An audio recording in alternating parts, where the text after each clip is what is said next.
Masturbate के ऊपर मैंने पिछले अपनी कई वीडियो में बात करी है, जिसमें मैंने इसके फायदे भी बताए हैं और नुकसान भी बताए हैं। लोगों का ऐसा मानना है कि मास्टरबेट करना सही नहीं, लेकिन मैं कहती हूँ गलत तरीके से मास्टरबेट करना आपके लिए नुकसानदेह हो सकता है, वो सही नहीं। अब गलत तरीका क्या क्या आप गलत पोजीशन में मास्टरबेट कर रहे हो, या फिर आप इन चीजों के इतने आदी हो चुके हो जब तक आप अपने उस्ताद को अपने हाथों से सहला ना ले, आपको चैन ही नहीं पड़ता है, रह ही नहीं सकते आप। तो ये तरीका गलत है और इसी की वजह से आपको नुकसान भी उठाने पड़ते हैं, क्योंकि कोई मेल चाहे करे या ना करे, नाइट फॉल तो उसको वैसे भी होगा। और जिन लोगों को नाइट फॉल ज्यादा होता है, उससे बचने का एक ही तरीका होता है, यार सेक्स कर लो। के पास कोई पार्टनर नहीं है, वो अपने सेल्फ प्लेजर के लिए कहाँ जाए, पेट सेक्स करके रोग लगवाए।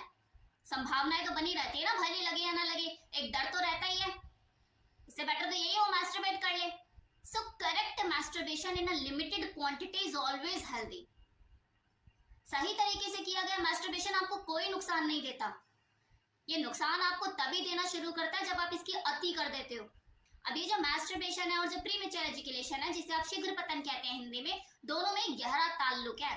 क्योंकि जो भी आदमी अति कर रहा है masturbation करने में, वो इसकी चपेट में है। तो आज हम इसी के ऊपर बात करेंगे कि ऐसा क्या होता है जब आप अति कर देते हो, मास्टरबेट करने में दिन रात नहीं देखते और लगे हुए होते हो, तो आपकी बॉडी में ऐसे क्या चेंजेस आते हैं, वो क्या इफेक्ट करती है अंदर बॉडी में कि जो आप शीघ्र पतन के शिकार हो जाते हो। डिटेल में इसके बारे में जानना चाहते हो तो वीडियो में लास्ट तक बने रहो। पीनस में जो इरेक्शन होता है वो दो तरह के स्टिमुलेशन से होता है। एक वो जब आपको कोई छूता है, टच करता है, आपके पार्टनर ने आपको छुआ, स्पर्श किया, आपके पीनस को सहलाया, मुंह से कुछ किया और आपके पीनस में इरेक्शन हो गया। दूसरा ब्रेन, आपको कोई टच नहीं कर रहा, आपको कोई सहला नहीं रहा, आपका पार्टनर आपके साथ है भी नहीं जो आपको स्पर्श करे, लेकिन आप इमेजिनेशन की दुनिया में हो, कुछ विजुअलाइज कर रहे हो, ऑनलाइन कुछ देख लिया, कुछ पढ़ लिया या कुछ सूंघ लिया, आपके ब्रेन को एकदम से सिग्नल मिला, अंदर डिजायर पैदा हुई और आपका पीनस इरेक्ट हो गया। अब हो क्या रहा है कि लोग विजुअलाइज ज्यादा कर रहे हैं, पार्टनर अवेलेबल है या नहीं, गर्लफ्रेंड है या नहीं, कोई दिक्कत नहीं, ऑनलाइन तो चीजें अवेलेबल है ना, सोर्सेज अवेलेबल है जहां से वो खुद को कनेक्ट कर लेते हैं। तो जो पहला वाला जो फंक्शन मैंने आपको बताया स्टिमुलेशन का, कि आपको आपकी गर्लफ्रेंड या कोई पार्टनर आपको टच करेगा, स्पर्श करेगा, वो शारीरिक टच आपको महसूस होगा तो आपके पीनस में इरेक्शन होगा, स्टिमुलेशन आपके अंदर जगेगा, तो वो वाला फंक्शन तो खत्म हो गया ना। तो वो जो दूसरा वाला जो फंक्शन है ब्रेन स्टिमुलेशन, जो मैंने आपको बताया था कि ब्रेन के थ्रू होता है, वो वाला फंक्शन ज्यादा एक्टिव हो चुका है। अब दिक्कत क्या है कि एक बार अगर इरेक्शन हो गया तो पूरी तरह से डिस्चार्ज नहीं होगा। डिस्चार्ज होने के लिए आपके पीनस के हेड पर स्टिमुलेशन की जरूरत पड़ेगी।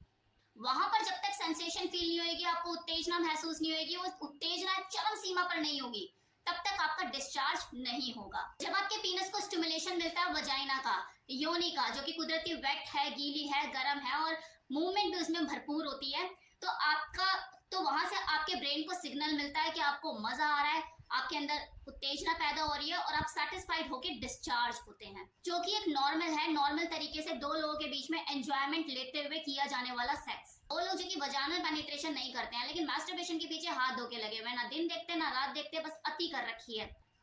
तो ऐसे लोगों के साथ क्या होता है, उनके ब्रेन का इन्वॉल्वमेंट ही खत्म हो जाता है, वो होल्डिंग कैपेसिटी भी खत्म हो जाती है, क्योंकि ब्रेन को सिग्नल ही नहीं जा पाते टाइम से। और एक और तरह की प्रॉब्लम उनके साथ डेवलप हो जाती है, दैट इज सेंसिटिविटी। नॉर्मली जो पीनस है उसकी नर्व्स में दो तरह के फाइबर होते हैं, एक अल्फा और एक डेल्टा। और जो मोटे तौर पे जो फाइबर होते हैं वो ग्रोइंग एज में डेवलप हो रहे होते हैं। अगर इन फाइबर को डेवलप ना होने दिया जाए, जैसे कि छोटी उम्र के लड़के करते हैं कि कम उम्र में हिलाना शुरू कर देते हैं, तो ऐसे में ऐसे लड़कों के साथ जो अति कर देते हैं, उनके साथ ये हाइपर सेंसिटिविटी वाला इश्यू डेवलप हो जाता है।